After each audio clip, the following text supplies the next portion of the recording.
Welcome back to Revise and Resubmit, the podcast that takes, those really dense academic papers and makes them surprisingly interesting. I'm Pavlov. And I'm Nikita.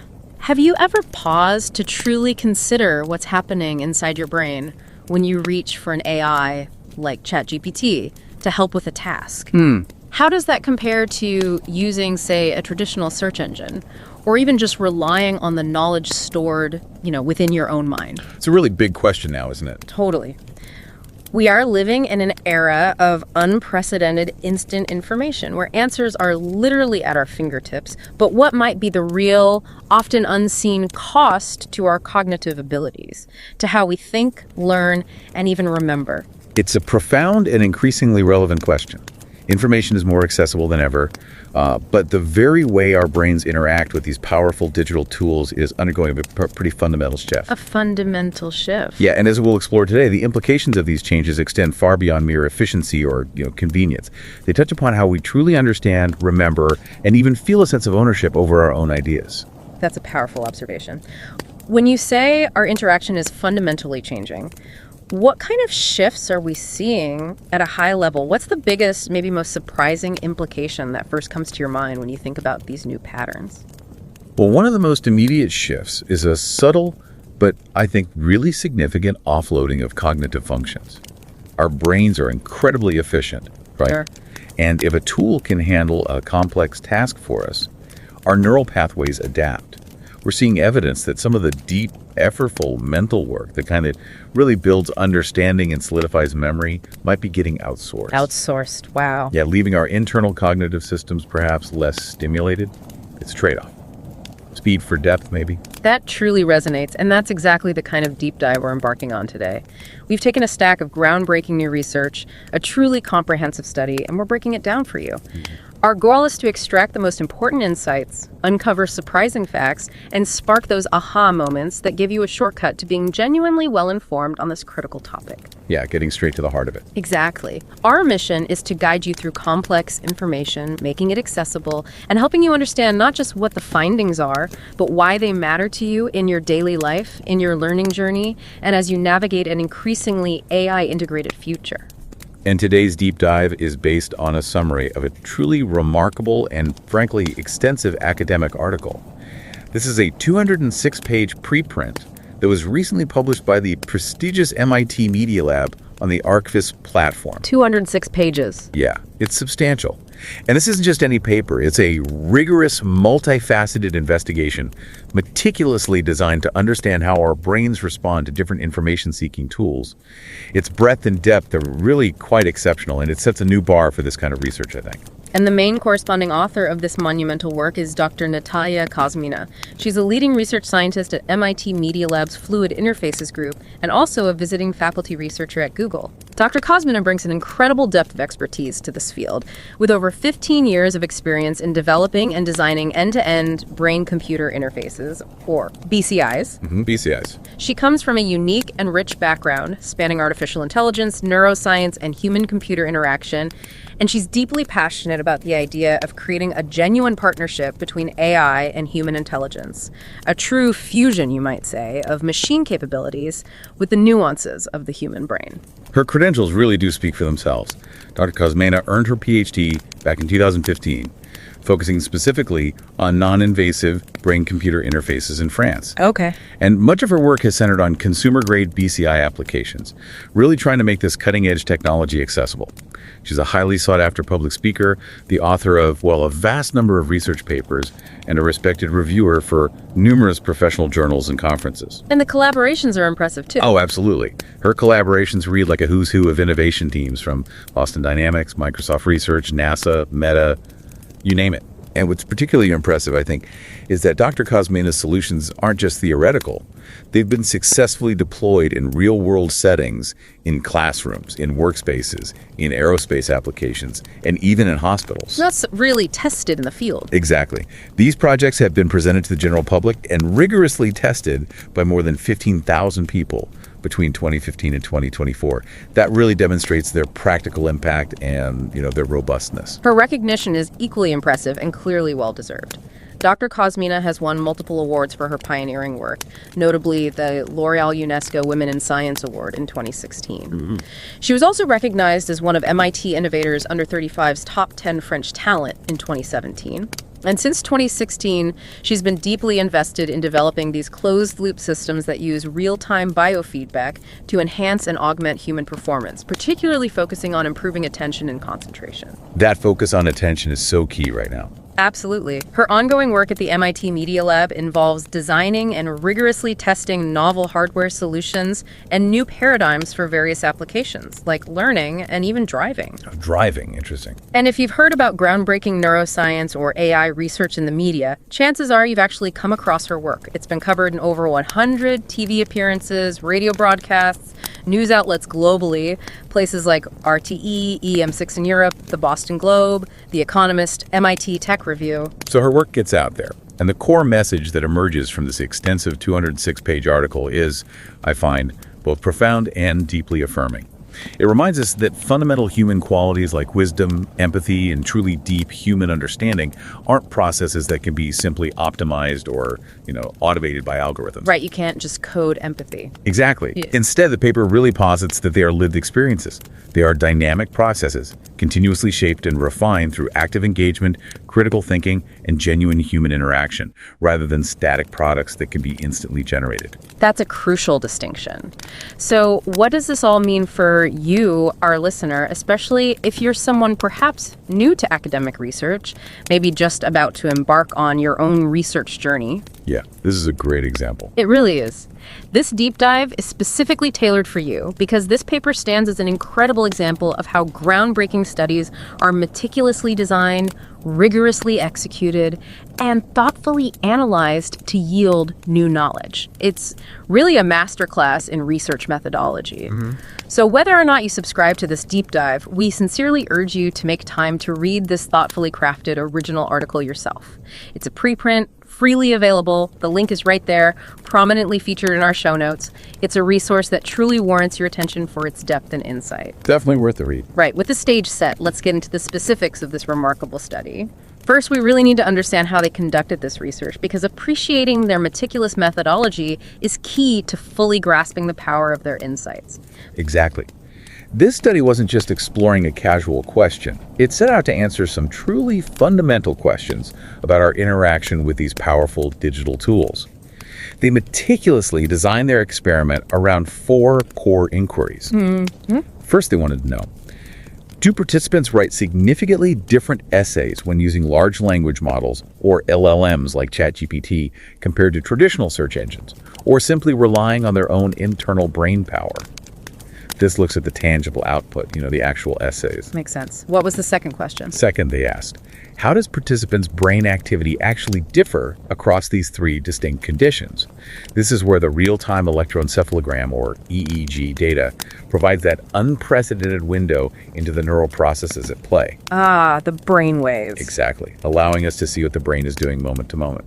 Third, and this is critically important for any learning context, does LLM usage impact participants' memory? Are we retaining less when we lean on AI? That's a huge one. It is. And finally, a very intriguing question that speaks to our subjective experience. Does LLM usage impact the sense of ownership participants feel over their essays? Do you still feel like the work is truly yours if an AI helped craft it? Right, that sense of authorship. These are all absolutely crucial questions for anyone interacting with digital tools today, especially in learning environments, creative pursuits, and for all of us just striving to remain well-informed and cognitively sharp. Absolutely. So to answer these compelling questions, the researchers recruited a total of 54 participants for the study. They were then randomly assigned to one of 3 distinct groups, which were carefully balanced to ensure an even distribution of age and gender across each. Okay, 3 groups. What were they? The first group was designated the LLM group. These participants were given very strict instructions. They were allowed to use only ChatGPT for their assigned essay writing task. Only ChatGPT. Only ChatGPT. Crucially, they were forbidden from visiting any other websites or even using any other LLM bots. To ensure compliance and consistency, they were provided with a specific ChatGPT account and explicitly instructed not to change any settings or delete their conversations. So a very controlled environment to isolate the effects of LLM use. Got it. Group 2? The second group was the search engine group. Their parameters were different. They were allowed to use any traditional website for their research, accessing, the vast ocean of information on the internet. However, this is key. They were explicitly and strictly prohibited from using any large language models. Okay, so search, yes. LLMs, no. Exactly. This clear distinction allowed the researchers to make a direct and meaningful comparison between the cognitive effects of traditional web search and those of this cutting-edge AI assistance. And the third group must be the baseline. Precisely. The third group, truly the control group for cognitive effort, the brain-only group. This group faced, the ultimate cognitive challenge. They had to rely solely and entirely on their own existing knowledge without any internet access whatsoever. Wow, no tools at all. No online tools, no offline tools, and certainly no LLM bots. Talk about a pure test of internal cognitive resources. Curious. And each participant across all groups went through 3 mandatory recording sessions. These were essential for collecting both behavioral data, the essays, and the brain activity data via EEG. There was also an optional 4th session, which participants could choose to participate in for additional payment, offering invaluable longitudinal data. Looking at changes over time. Right. The entire study, given the meticulous scheduling and the depth of data collection required, spanned a total of 4 months. Quite an undertaking. So what did a session actually look like for a participant? The experimental protocol was a masterpiece of meticulous planning, really. It involved 6 carefully designed and executed stages to ensure robust data collection. 6 stages, okay. First, upon arrival, participants underwent a welcome, briefing, and background questionnaire. They were warmly welcomed, given a comprehensive overview of the study's goals, signed all necessary consent forms, and then completed detailed demographic and experience questionnaires. That helped the researchers understand their baseline knowledge and previous tech usage. Standard procedure. Makes sense. What next? Second came the precise EEG headset setup. Participants were carefully fitted with an Anobio headset. This advanced piece of equipment had 32 electrodes strategically placed to record their brain activity at an incredibly high resolution, 500 samples per second. Wow, that's fast. It is. This EEG data was absolutely critical. It provided that direct, real-time window into their neural responses and how their brains were working during the various tasks. Okay, headset on, then what? Third, they conducted a calibration test, which lasted about 6 minutes. This was a crucial preliminary step, essential for ensuring the equipment was working correctly and for gathering vital baseline brain activity data. Calibrating the system. Exactly. During this calibration, participants performed a series of tasks. For 2 minutes, they engaged in mental mathematics tackling problems, like 128 times 56, or 5689 plus 754, moderate to high difficulty. Get the brain working. Right, elicit focused brain activity. Following that, they had a 2-minute resting task, just relaxing their minds. And finally, they performed various eye movements and blinks for 2 minutes. That was important for calibrating and isolating any eye-related signals from the pure brain activity in the later EEG data. Okay, calibrated, now the main event. Precisely. Fourth was the core activity of the study. The essay writing task timed exactly at 20 minutes per session. 20 minutes isn't very long for an essay. No, it's quite demanding. In each of the 3 mandatory sessions, participants were presented with 3 different SAT-style essay prompts and asked to choose one. This careful design meant that across the study's duration, participants encountered 9 unique prompts, ensuring variety and preventing practice effects on specific topics. What kind of prompts were they? They were pretty thought-provoking. For example, in session 1, they could choose from questions like loyalty. Does true loyalty require unconditional support? Or happiness. Must our achievements benefit others to make us truly happy? Or choices. Is having too many choices a problem? Okay, deep philosophical questions. Right. Then for session 2, prompts included forethought, should we always think before we speak? Or philanthropy, should more fortunate people have a greater moral obligation to help the less fortunate? There was also one on art. Interesting mix. And session 3? Session 3 had prompts like vulnerability. Is it more courageous to show vulnerability than strength? Or perfect. Is a perfect society possible or even desirable? And enthusiasm. Can people have too much enthusiasm? Oh, wow. Definitely designed to make you think. Participants were encouraged to do their best within that tight 20-minute limit, even if it felt compressed. They used common Mac typing apps like Pages, Notes, or Text Editor, keeping the interface consistent. Then, following the writing task, the 5th stage was a post-assessment interview. Lasted about 5 minutes. conducted immediately after they finished writing. What did they ask there? They asked a series of reflective questions about their experience. Things like their choice of topic, how well they felt they followed an essay structure, and crucially, their ability to quote their own essay from memory.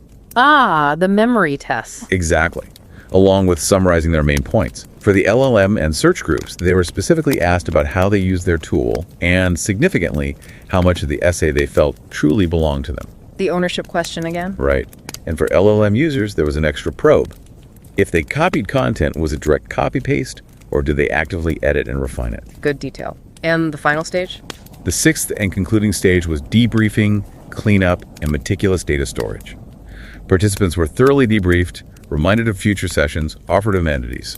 Critically, all data, the raw EEG, the essays, the ChatGPT or browser logs, the interview recordings were carefully saved and anonymized for later in-depth analysis. This rigorous setup, with its clear group distinctions, its detailed protocol, and that powerful combination of behavioral outputs and real-time neural data, that's really what allowed them to compare brain responses across these different learning methods. Exactly. It's what offers us these truly unique and profound insights into the brain's intricate interaction with both AI and traditional search tools. It's a testament to really thorough scientific design. Okay, now that we've thoroughly understood how they did it, let's dive into the findings themselves. This is where it gets really interesting, as we explore the cognitive landscape, how AI and search actively impact our brains and minds. Yeah, let's get into the results. We'll begin by looking at how LLMs and web search influence the learning process itself, which the study reveals as something of a double-edged sword. LLMs like ChatGPT have undeniably revolutionized the landscape of learning by offering these highly tailored natural language responses. They have an incredible capacity to personalize information, provide iterative clarification on complex topics, and even support effective learning techniques like repetition, all in a conversational format that feels remarkably intuitive.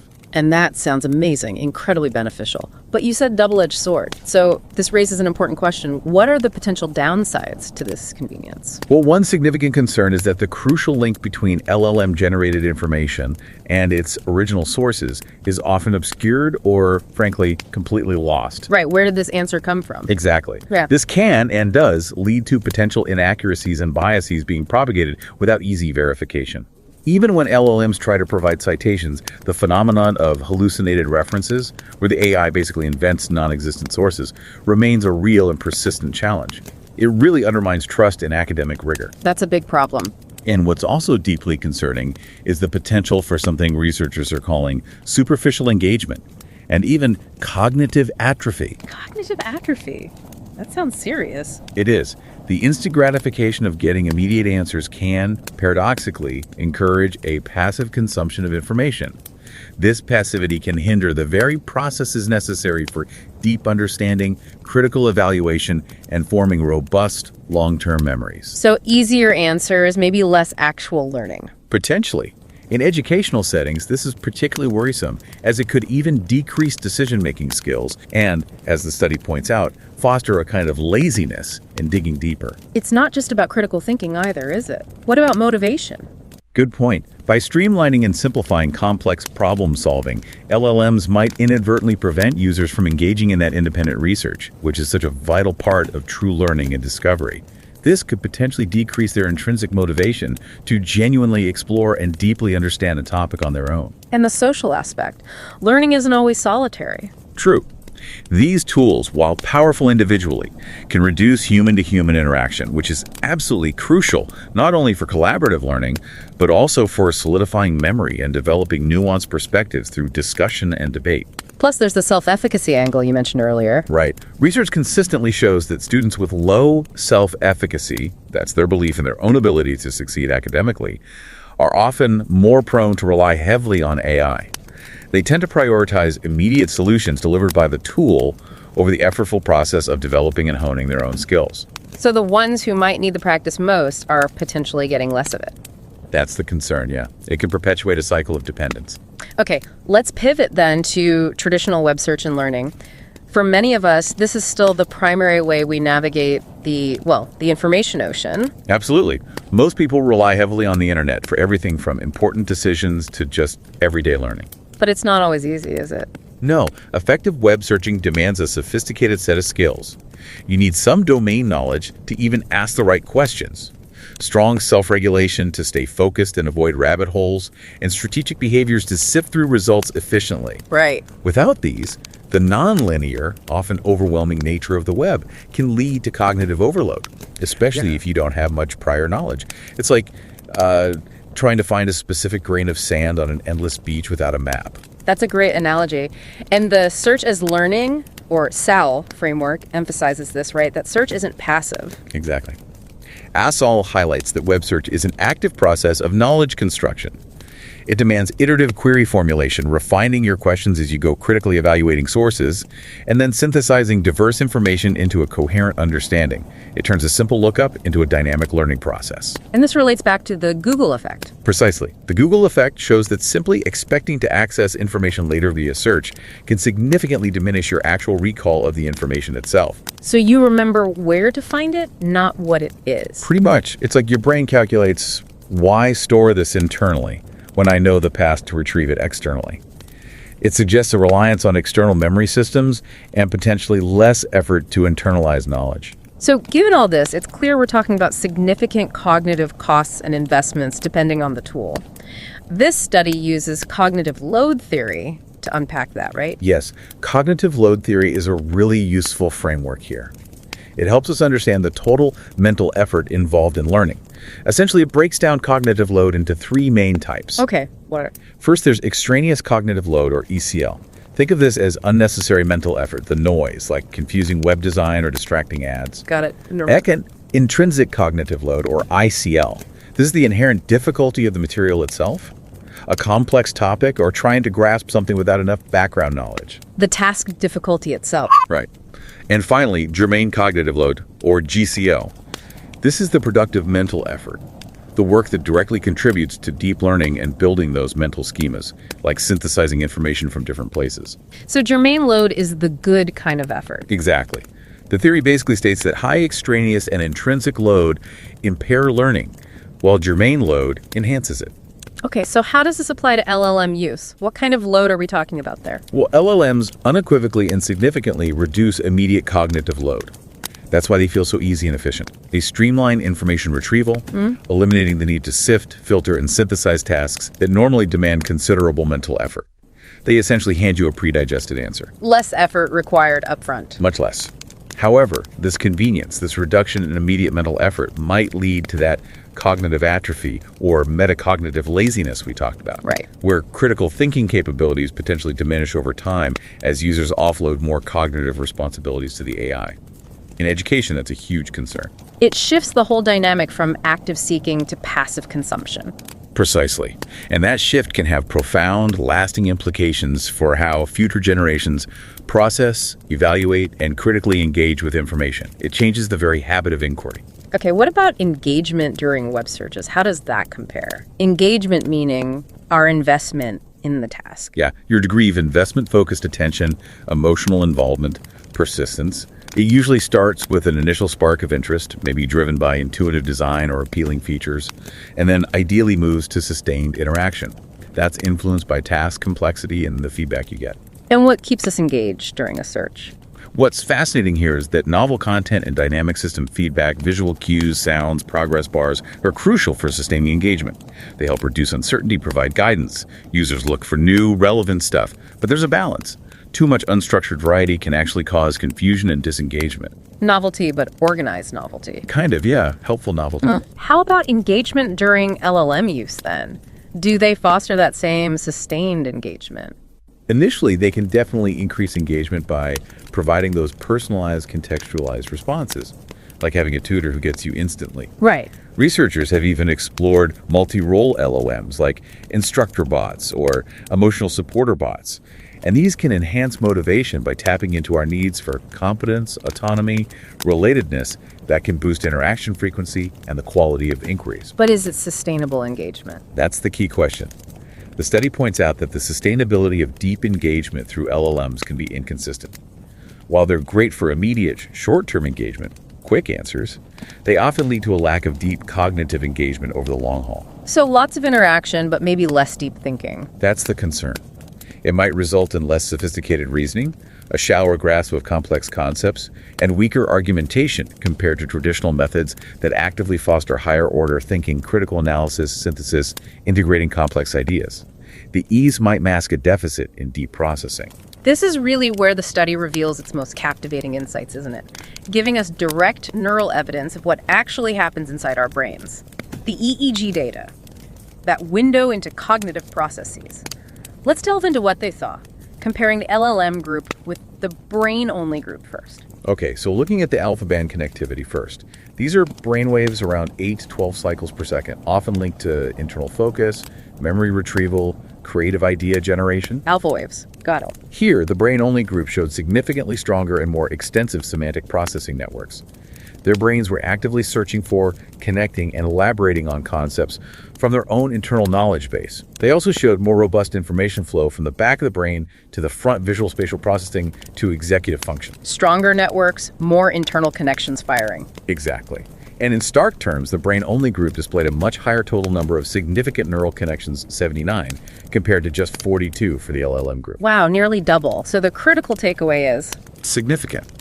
Higher alpha connectivity strongly suggests greater internally driven processing. Participants in the brain-only group were actively generating and combining ideas from their own memory without external cues. makes sense. This aligns perfectly with creativity research, where increased alpha activity is linked to internal semantic search and creative demand. The LLM group, in contrast, effectively offloaded some of this cognitive and creative burden to the AI tool, resulting in demonstrably lower alpha connectivity. Their brains simply didn't need to work as hard internally. Okay, that's alpha. What about other brain waves, like theta? Right, moving to the theta band connectivity. These are slower waves, typically 4 to 8 cycles per second, often seen as a signature of mental effort, concentration, working memory load, and executive control.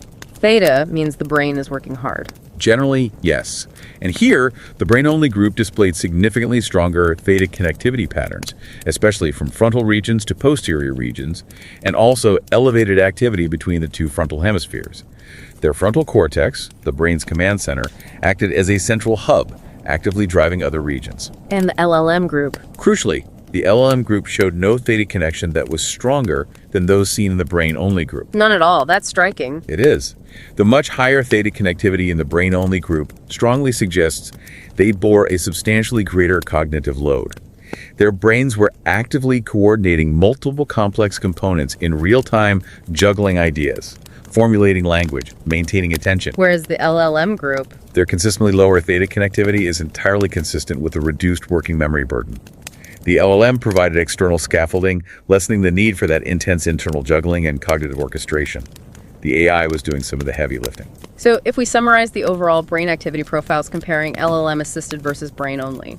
A very clear picture emerges. For the brain-only group, writing without assistance led to stronger and more widespread neural connectivity across virtually all measured frequency bands, with big increases in theta and high alpha. Brain working harder everywhere. Pretty much. It indicates participants heavily engaged their own cognitive resources. Frontal executive regions orchestrated widespread communication, managing high working memory and planning demands. They were busy with memory search, idea generation, language formulation, self-monitoring.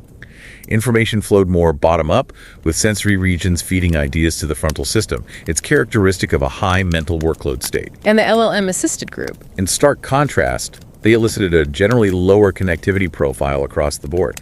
While their brains were obviously active, they were doing the task. The LLM seemed to attenuate the intensity and scope of neural communication. Turn down the volume a bit. Sort of. Lower frontal theta suggests lighter working memory and executive demands, because the bot provided external cognitive support, suggesting text, structure, etc. Information flow shifted to be more top-down, with the frontal cortex integrating the tool's contributions and imposing them on the narrative. So the fundamental trade-off becomes really clear here. It does. While LLMs free up mental resources and make tasks feel easier, lower cognitive load, the user's brain may engage less deeply in those rich, associative, effortful processes that unassisted creative writing entails. It streamlines the process. Right, makes it more efficient in output terms, but it also seems to diminish the depth of creative engagement and the brain's own exercise in high-level planning and internal generation. Okay, let's expand this. How does using a traditional search engine compare neurologically to relying solely on your brain? The study looked at that too, right? Yes, and provided equally fascinating EEG insights there, showing another distinct pattern. So search engine versus brain only, what did the alpha waves show? Again, looking at alpha band connectivity, the brain-only group exhibited significantly stronger overall brain connectivity than the search engine group. More robust alpha band coupling when participants wrote without external digital aids.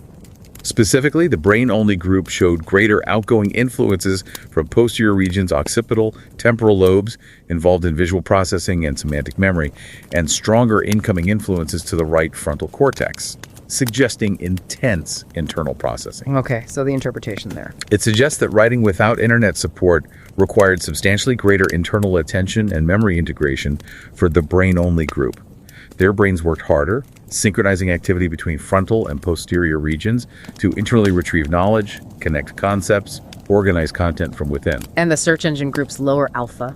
It might very well reflect a reduced reliance on internal memory due to the ready availability of online information. This really reinforces the Google effect. Easy access to external info reduces the brain's tendency to internally store, connect, and retrieve knowledge. It shifts the responsibility outwards. Makes sense. So summing up the search versus brain-only comparison. The brain-only group consistently demonstrated a more extensive and stronger connectivity network, especially in those lower frequency bands delta and theta. These are associated with internalized cognitive processes like deep episodic memory retrieval and complex conceptual integration. It reflects intense engagement of memory and planning networks to recall info and creatively generate content. And the search engine group? While certainly performing a complex task, their connectivity profile strongly suggested an offloading of some cognitive demands. Instead of remembering facts, they could find them. Instead of internally cross-referencing knowledge, they could verify online. So less need for those internal memory circuits. Right. This translated into lower engagement of those slow, integrative brain rhythms like delta and theta. Instead, their activity shifted towards certain higher frequency connections, like beta band connectivity to midline parietal regions, indicating more focus on visual input and attention to external content on their screens. So in essence, the brain-only group's brain worked harder internally. More effortful recall, creative thinking, internal synthesis. The search engine group's brain, while active, adapted to efficiently leverage external resources, focusing more on processing external info rather than activating its own long-range memory circuits as intensely. A fundamental difference in cognitive strategy. So we've seen these fascinating differences in brain activity, but what does this translate to in terms of the actual output, the essays themselves, and things like ownership, bias, the echo chamber effect? Let's move on to those critical insights. Right, the behavioral and perceptual outcomes. One of the most striking findings when analyzing the essays was the clear distinction between homogeneity and variability. Meaning how similar or different the essays were. Exactly. The essays written by the LLM group were remarkably homogeneous within each topic. If you looked at all the LLM-assisted essays on loyalty, for instance, they showed significantly less deviation in structure, style, even specific phrases compared to the other groups. They tended to converge on very similar, often kind of optimized, structured outputs. Like they all followed a similar template. Very much so. In stark contrast, the brain-only group demonstrated strong variability.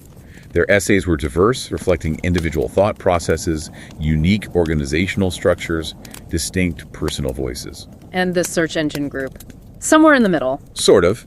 Their essays weren't as highly homogeneous as the LLM groups, but they were still likely influenced by content algorithmically promoted by search engines. Think SEO. So that led to some convergence of ideas and phrasing too, probably reflecting popular search results. Interesting. What about quoting ability? You mentioned that earlier as significant. Yes. What's truly fascinating here, and perhaps one of the most consistent and significant behavioral differences observed, was the participants' ability to quote their own essay from memory immediately after writing it. And the LLM users struggled. Significantly underperformed. In session 1, a staggering 83% of the LLM group, 15 out of 18 people, reported difficulty quoting their own work. And even more tellingly, none of them provided correct verbatim quotes. None. Wow. Did it get better over time? It attenuated slightly, but this impairment persisted. Even by session 3, 6 out of 18 LLM participants still failed to accurately quote their own essays. And this links back to the brain activity. It provides a powerful and direct correlation. This behavioral deficit maps beautifully onto the reduced low-frequency connectivity theta and alpha bands seen in the LLM group's EEG. The memory and integration bands. Exactly. Those are crucial for episodic memory consolidation, forming memories of events, and semantic encoding, integrating new info into your knowledge network. It strongly suggests using an LLM bypasses these deep memory encoding processes. You get the essay, but your brain hasn't truly internalized its content in a lasting way. Less internal integration. That leads us straight to the ownership question, doesn't it? Who felt they actually wrote it? It does. The brain-only group showed a very clear sense of authorship. The vast majority, 16 out of 18, claimed full ownership. They felt the work was entirely theirs from their own thoughts. Clear-cut. Search engine group. A smaller proportion claimed full ownership, only 6 out of 18. More reported partial ownership. And the LLM group. Sounds like it was more complex. Particularly nuanced and telling. Exactly 9 out of 18 claimed full ownership, suggesting they'd internalize the output sufficiently, perhaps through editing, but a significant portion, 3 out of 18, reported no ownership at all. A complete disconnect. Right. And another segment reported very partial ownership, using phrases like 50-50 or 70-30. This mosaic of responses indicates a clear, sometimes profound disconnect when AI significantly contributes, blurring the lines of authorship. That ownership piece naturally leads to the bigger question about how these tools shape our perspectives, doesn't it? The echo chamber idea. Do these tools broaden our views or trap us? It's a huge question, and the study touches on related research. Recent empirical studies reveal concerning patterns. LLM-powered conversational search systems can actually exacerbate selective exposure compared to conventional search. Meaning we seek out information that confirms what we already believe. Exactly, and LLMs might make that worse. Participants engaged in more biased information querying with LLM systems, especially if the LLM was subtly designed or just inclined through its training data to reinforce their pre-existing views. How does that happen? Well, LLMs are fundamentally next token predictors. They optimize for the most probable outputs based on their training data. This inherent design can incline them to consistently provide info that's highly consonant with existing beliefs or dominant viewpoints in that data. And the conversational style makes it worse. It can compound the effect. Through multi-turn interactions, a user can unknowingly enter a feedback loop where each AI response subtly narrows their information exposure, leading them further down a particular path. So it looks diverse, but might not be. Precisely. The synthesis may appear to offer diverse perspectives, but it can actually reinforce biases through algorithmic selection and presentation. It's hard for users to detect this subtle influence. The info is often a smoothed-out average version of its training data, potentially obscuring nuance or dissent. Which has huge implications for critical thinking. Absolutely. If you rely on systems that filter information to align with your views, you miss crucial opportunities to engage with challenging perspectives that would strengthen analytical skills. Plus, users are often unaware of these biases, leading to overconfidence based on incomplete, filtered evidence, like being in a room with only one window and thinking you see the whole world. Did the study show a concrete example of this bias? Yes, a compelling one with the philanthropy essay topic. They analyzed the essays for frequently occurring word sequences, n-grams. Okay. The search engine group heavily leaned into homeless-based n-grams, like homeless shelters. This wasn't arbitrary. Looking at Google Keywords Planner data, homeless had a nearly 900% increase in monthly searches compared to the broader term giving. So search trends influence their writing. Strongly suggests that, yeah. They were susceptible to the search engine's output, influenced by trends, maybe ad placements, pushing certain concepts forward. What about the LLM group on philanthropy? They focus more heavily on the giving aspect in their n-grams, likely reflecting patterns and conceptual weight within the LLM's training data. Different tool, different bias. Exactly. And even the broader conceptual focus differed. Brain-only essays touched more on freedom and liberty, maybe a more philosophical take.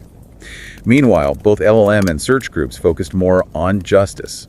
It highlights how the tool's inherent design, training, and algorithms can profoundly shape the ideas and vocabulary users employ. Wow. Okay, another fascinating aspect was comparing an AI judge to human teachers evaluating the essays. How did that work? Right, the researchers created a multi-step agentic AI judge using the local LLM model.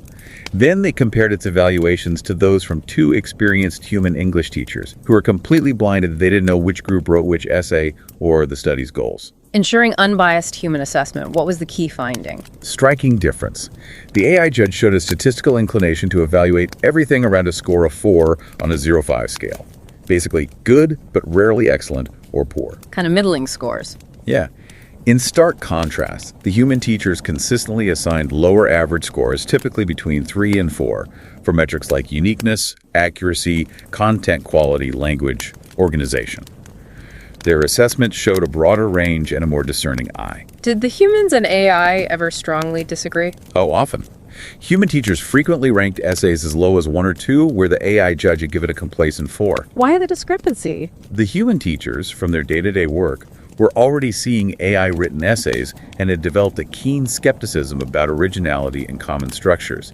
They specifically noted how many essays shared a remarkably similar structure and approach, a telltale sign of AI assistance.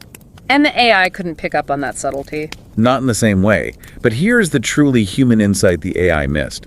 Human teachers could readily recognize a distinctive writing style consistently associated with the LLM group, regardless of the topic. They also identified topic-specific styles that developed among participants in both LLM and search groups, showing how the tools influenced a convergent style.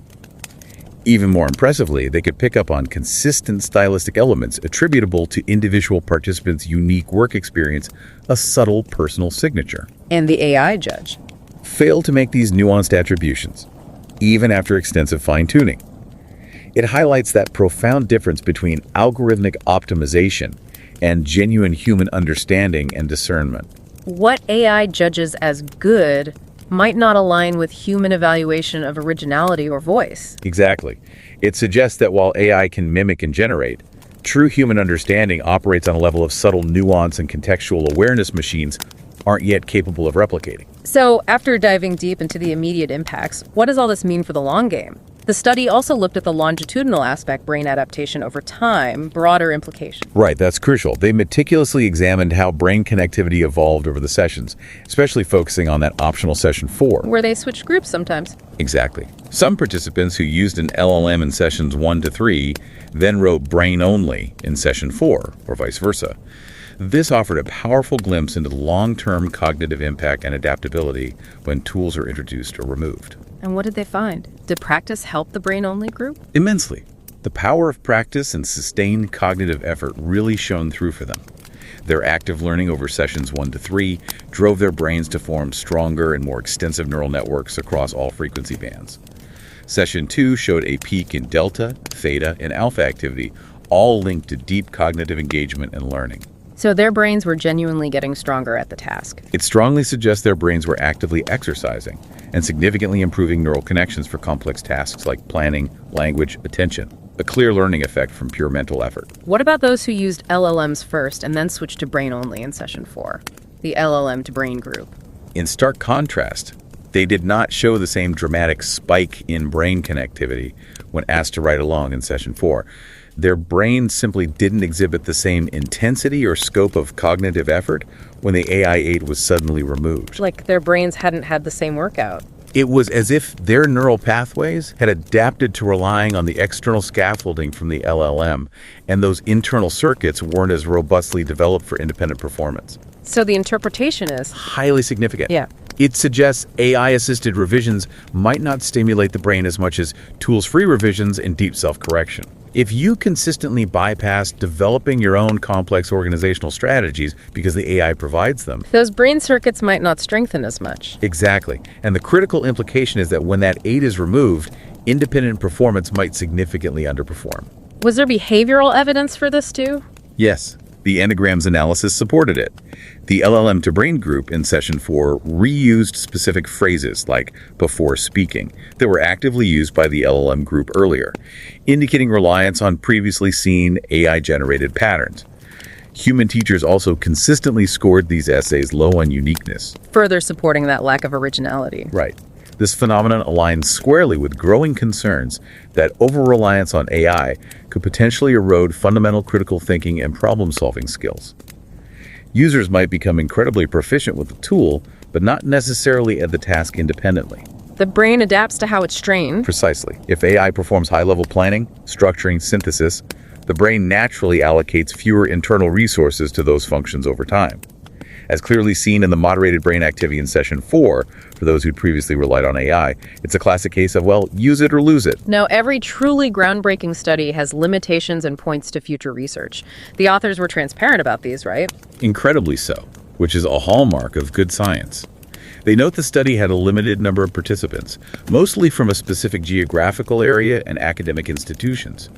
Future work needs more diverse backgrounds, ages, gender balance for broader generalizability. Makes sense.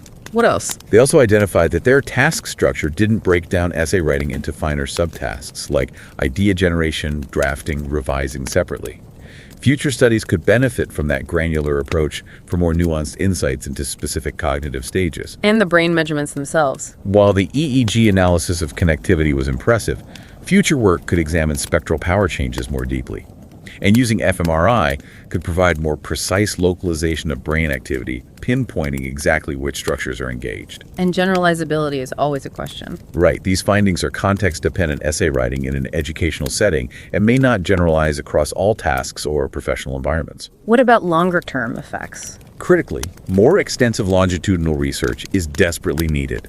We need to understand the sustained effects of tool usage over months, years, on memory, creativity, writing fluency.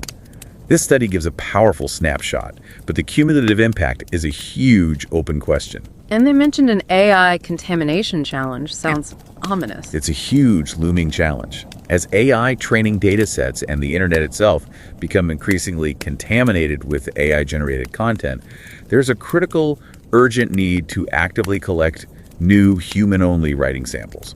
Why? To tell the difference. Exactly. The goal is to develop distinct, fingerprinted representations of individual human writing styles. This will be crucial for reliably discerning human versus AI authorship in the future as the lines continue to blur. Attribution is getting much harder. Beyond the cognitive side, the study also highlighted another cost, didn't it? Something often overlooked. Yes, a very tangible cost. Energy consumption. This is a hidden price tag that, as a society, we'll likely all be paying for indirectly. How big a difference are we talking? The researchers quantified it. A single LLM query, on average, consumes approximately 10 times more energy than a traditional web search query. 10 times? Yeah, about 0.3 watt-hours for an LLM query versus roughly 0.03 watt-hours for a web search. To put it in study context, if the LLM group made around 600 queries over their tasks, that's about 180 watt-hours. The search group doing similar searches, maybe 18 watt-hours. A significant difference. And this energy doesn't come free, environmentally or economically. As these techs integrate more deeply, consumers will inevitably pay indirectly higher utility bills, infrastructure costs, broader environmental impacts. It adds a significant environmental and material cost layer beyond the cognitive effects. Okay, let's unpack this one last time, bringing all these threads together. What we've explored today reveals this complex, multifaceted duality of integrating LLMs and search engines into our learning and information habits. While these tools undeniably offer immense convenience, efficiency, streamlined tasks, our deep dive into this MIT research shows a clear, compelling cognitive cost we have to acknowledge. They can certainly reduce friction, make tasks feel easier, faster. But this often comes at the expense of deep cognitive engagement, that effortful critical evaluation, and perhaps even our fundamental sense of ownership over our own ideas and creative outputs. And the echo chamber effect hasn't gone away. No, it's evolved, now subtly shaping our information exposure through algorithmically curated content, driven by the inherent design and statistical probabilities within LLMs. This study, in its elegance and profound findings, powerfully reminds us that wisdom, empathy, deep human understanding, these are processes you can just optimize or automate with algorithms. They're lived experiences. Yeah. Continuously build, nurtured, refined through active engagement, through the demanding, sometimes messy, but ultimately beautiful work of the human brain, doing critical thinking, internal synthesis, meaningful interaction. Which leads to a really important, maybe provocative question for you, our listener, to ponder. As AI becomes ever more deeply integrated into the fabric of our lives, how do we, as individuals and as a society, intentionally cultivate and steadfastly protect the very human cognitive functions that truly foster understanding, creativity, and robust critical thought? How can we skillfully harness the immense power and efficiency of AI without inadvertently sacrificing our cognitive autonomy and the essential depth of our own learning? It's a delicate balancing act, isn't it? Yeah. And one that absolutely demands our conscious attention and thoughtful engagement as we move forward. Absolutely. We truly hope this deep dive has sparked your curiosity, provided valuable insights, maybe prompted some fresh self-reflection. We strongly encourage you again to read the full, meticulously crafted original article by Dr. Kosmyna and her brilliant team. The link is right there in our show notes. Definitely dive in yourself. Explore it further and keep asking those important questions. And don't forget to subscribe to Revise and Resubmit on Spotify and Apple Podcasts. Until next time, keep those minds curious, keep questioning, and keep revising and resubmitting.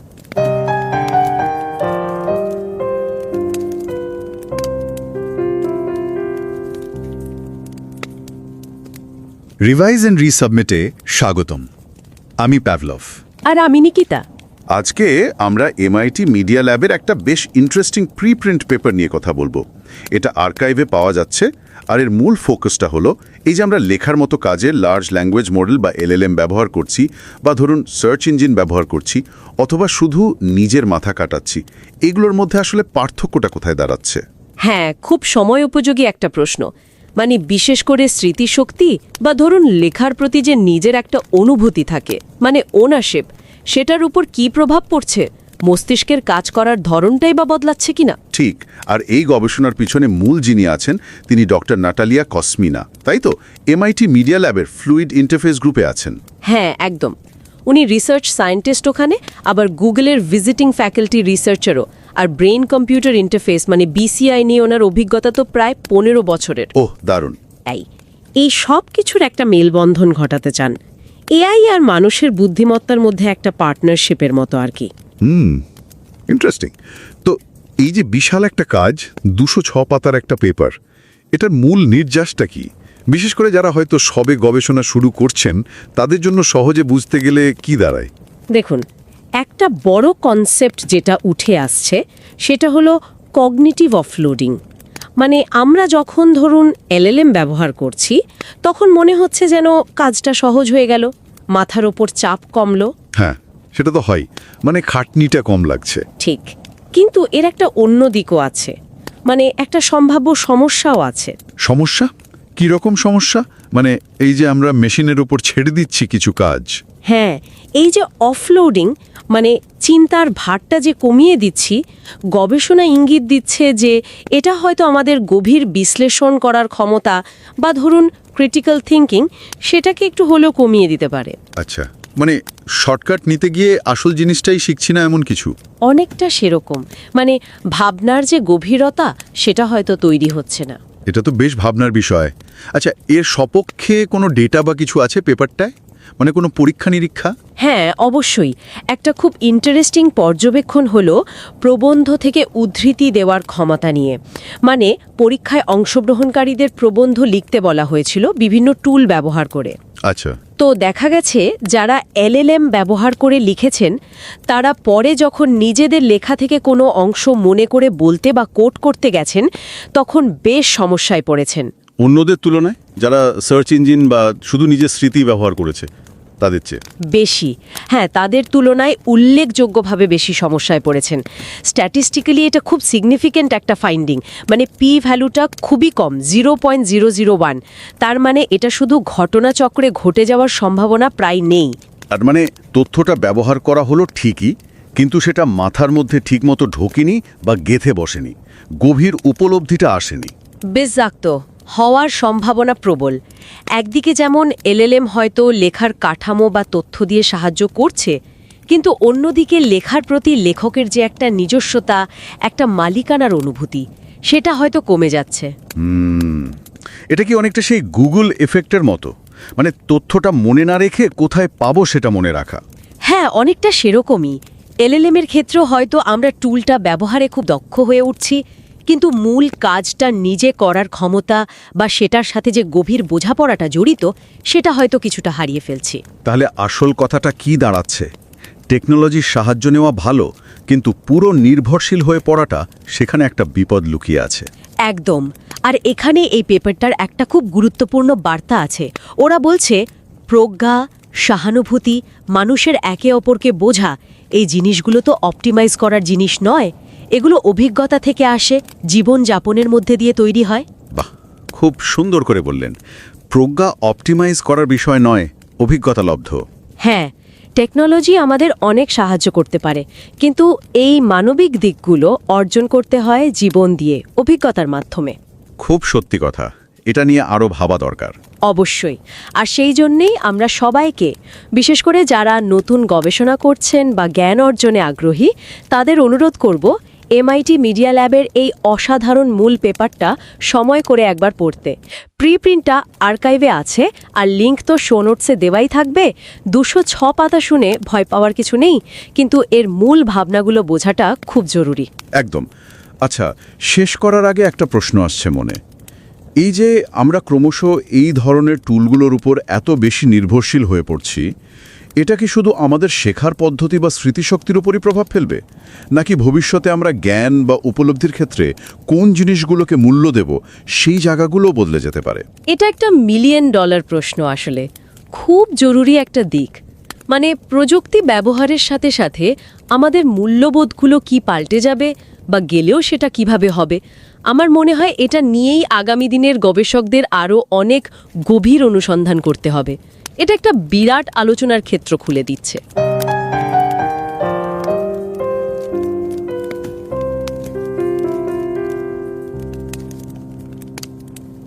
नमस्कार। Revise and resubmit में आपका स्वागत है। मैं हूं Pavlov और मैं हूं निकिता। नमस्कार। आज हम एक बहुत ही दिलचस्प अध्ययन पर चर्चा करने वाले हैं। ये MIT मीडिया लैब्स की तरफ से आर्काइव पर एक प्रीप्रिंट के तौर पर जारी हुआ है। हाँ, और इसकी मुख्य लेखिका है डॉक्टर नतालिया कोस्मिना। वो MIT मीडिया लैब में रिसर्च साइंटिस्ट हैं और गूगल में विजिटिंग फैकल्टी भी। जी, उनका काम AI, न्यूरोसाइंस और ख़ास तौर पर ये कि इंसान और मशीन मतलब AI कैसे मिलकर बेहतर काम कर सकते हैं, इसी पर केंद्रित है। हाँ। उन्हें ब्रेन कंप्यूटर इंटरफेस में 15 साल से ज़्यादा का अनुभव है। बिल्कुल। और डॉक्टर कोस्मिना का बैकग्राउंड बहुत मजबूत है। AI, neuroscience, human computer interaction, इन सब में उनकी विशेषज्ञता है। और ये जो लेख है काफ़ी लंबा है, 206 पेज का। ये गहरी बात कहता है कि ज्ञान या समझ, इनको आप बस ऑप्टिमाइज नहीं कर सकते, ये तो अनुभव है, इन्हें जीना पड़ता है। सही बात है। खासकर उन लोगों के लिए जो अभी अकादमिक रिसर्च शुरू कर रहे हैं, उनके लिए जानना शायद बहुत ज़रूरी है कि हम जानकारी कैसे लेते हैं और वो हमारे सोचने के तरीके को कैसे बदलता है। हाँ, बिल्कुल। तो ये स्टडी क्या पता लगाने की कोशिश कर रही थी, और उन्होंने ये किया कैसे? हाँ, तो मूल सवाल यही था कि भाई जब लोग निबंध लिखने के लिए अलग अलग तरीके इस्तेमाल करते हैं, जैसे ChatGPT या कोई और LLM या फिर गूगल जैसा सर्च इंजन या फिर सिर्फ अपना दिमाग, तो क्या उनके लिखने में और उनकी दिमागी गतिविधि में कोई बड़ा फर्क आता है? अच्छा। और ये भी कि क्या LLM इस्तेमाल करने से याददाश्त पर या निबंध के साथ अपनेपन के एहसास पर कोई असर पड़ता है? और पता कैसे लगाया उन्होंने? इसके लिए उन्होंने 54 लोगों को 3 ग्रुप्स में बांटा। एक LLM ग्रुप जो सिर्फ ChatGPT इस्तेमाल कर सकता था। ठीक है। दूसरा सर्च इंजन ग्रुप जो LLM छोड़कर कोई भी वेबसाइट देख सकता था। और तीसरा ब्रेन ओनली ग्रुप जिन्हें कोई बाहरी मदद नहीं लेनी थी। अच्छा, मतलब बस अपने दिमाग से। जी, सबको कुछ स्टैंडर्ड प्रॉम्प्ट्स दिए गए जैसे SAT वाले होते हैं, और 20 मिनट में निबंध लिखना था। और इस दौरान उनके लिखे निबंध इकट्ठे किए, EEG से उनकी ब्रेन एक्टिविटी रिकॉर्ड की, और बाद में उनकी इंटरव्यू भी लिए गए। अच्छा, तो नतीजे क्या रहे? कुछ चौंकाने वाला मिला? हाँ, बिल्कुल। कई दिलचस्प बातें सामने आई। पहली तो ये कि जो निबंध ChatGPT ग्रुप ने लिखे थे वो काफी मिलते जुलते थे, एक रूपता थी उनमें। अच्छा। जबकि जो ब्रेन ओनली ग्रुप था उनके निबंधों में काफी विविधता थी, अलग अलग तरह के विचार, लिखने का अलग अंदाज। और सर्च इंजन वाला ग्रुप? सर्च इंजन ग्रुप के निबंधों पर खोज के नतीजों का असर साफ दिख रहा था। जैसे एक टॉपिक था परोपकार, तो उनके निबंधों में बेघर शब्द का इस्तेमाल ज्यादा था, शायद इसलिए क्योंकि सर्च रिजल्ट्स में ये शब्द ऊपर आ रहा होगा। ये एक रूपता वाली बात तो सोचने लायक है। अच्छा, और याददाश्त का क्या? आपने जिक्र किया था कि LLM इस्तेमाल का याददाश्त पर असर देखा गया। हाँ, और ये शायद सबसे ज्यादा चौंकाने वाला नतीजा था। जिन लोगों ने LLM मतलब ChatGPT इस्तेमाल किया था, हाँ, उन्हें अपने ही लिखे निबंध से एक वाक्य भी कोट करने में, मतलब याद करके बताने में बहुत मुश्किल हुई। सच में? एक वाक्य भी नहीं। पहले सेशन में तो 83% लोग ऐसा नहीं कर पाए। अरे बाप रे। और साथ ही उन्हें ऐसा कम लगा कि ये निबंध वाकई उनका है। वो अपनेपन वाली भावना, ओनरशिप, वो कम थी। ये तो बहुत बड़ी बात है। और क्या दिमाग की जो गतिविधि रिकॉर्ड की, EEG, उसने भी यही कहानी बताई। हाँ बिल्कुल। EEG डेटा ने इन बातों की पुष्टि की। जो लोग सिर्फ अपने दिमाग से लिख रहे थे, उनके ब्रेन में कनेक्टिविटी बहुत ज्यादा थी। कनेक्टिविटी मतलब दिमाग के अलग अलग हिस्से आपस में ज्यादा तालमेल से काम कर रहे थे, खासकर थीटा और अल्फा बैंड्स में। ये दिखाता है कि वो ज्यादा गहरा सोच रहे थे, अपनी याददाश्त खंगाल रहे थे और ज्यादा क्रिएटिव हो रहे थे, ज्यादा मानसिक मेहनत कर रहे हैं। हाँ। अच्छा, और LLM ग्रुप में? इसके बिल्कुल उलट, LLM ग्रुप में कनेक्टिविटी वाकई काफी कम थी।